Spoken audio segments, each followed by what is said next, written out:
అవును కావేరి, మనం రోజుకు ఒక్కసారైనా వీళ్ళ ముచ్చట్లు చెప్పుకోవాల్సి వస్తుంది. నిన్ననే కదా పోలీస్ స్టేషన్లు మెట్లెక్కిన గురుకుల విద్యార్థులు అని చెప్పుకున్నాం పాపం.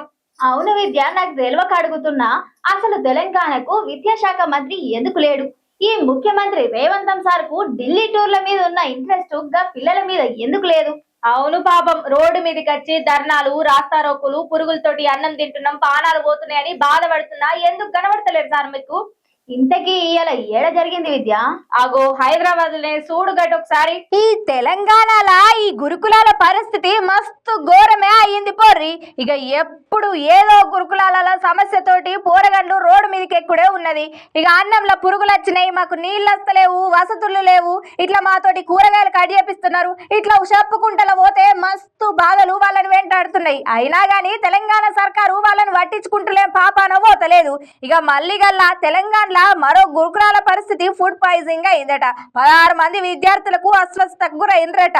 ఇది ఏడనో కాదుల్లా, మన పట్టణంలోని బాలింగంపల్లి మైనార్టీ గురుకుల పాఠశాల రాత్రి భోజనం చేసిన అనంతరమే తీవ్ర అస్వస్థతకు గురైందట 16 మంది పిల్లలు. ఇక వాంతులు విరేచనాలతోటి అవస్థ పడుతున్న విద్యార్థులను ఇక కింగ్ కోటి ప్రభుత్వ ఆసుపత్రికి తరలించి పాఠశాల సిబ్బంది వైద్యం చేపిస్తున్నారు వాళ్లకు.